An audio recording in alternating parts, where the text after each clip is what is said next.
স্বাগত ডিবিসি সংবাদে। আপনাদের সাথে আছি আমি প্রিয়া কুণ্ডু। শুরুতেই জানিয়ে দেব আকিজ বশির ক্লাস সংবাদ শিরোনাম।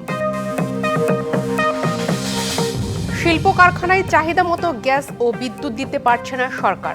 উৎপাদন ব্যয় বাড়ছে ৫ থেকে ১০%। ক্ষতিপূরণ দাবি শিল্প মালিকদের।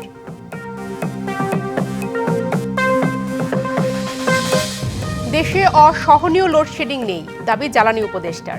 গ্যাস সংকটের তাৎক্ষণিক সমাধানে বাড়ানো হয়েছে এলএনজি আমদানি। দেশজুড়ে পেট্রোল পাম্প ডিপোতে তেল উত্তোলন ও পরিবহন বন্ধ।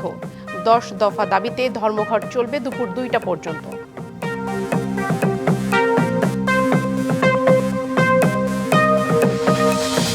চট্টগ্রাম বন্দর বিদেশিদের হাতে তুলে দেওয়ার সিদ্ধান্তের প্রতিবাদে শ্রমিক দলের অবস্থান কর্মসূচি। কাল থেকে জেটি সড়ক অবরোধের ঘোষণা। বন্দরনগরী কারখানা থেকে জব্দ সশস্ত্র সংগঠন কেএনএফ-এর ২০,০০০-এর বেশি ইউনিফর্ম।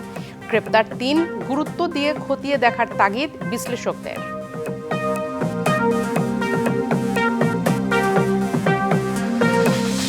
সাম্যের গান, যেখানে আসিয়া এক হয়ে গেছে সব বাধা ব্যবধান, যেখানে মিশেছে হিন্দু, বৌদ্ধ, মুসলিম, খ্রিস্টান, গাহি সাম্যের গান।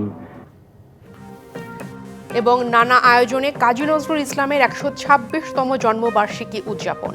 আমৃত্যু সাম্যের গান গেয়েছেন বাংলাদেশের জাতীয় কবি।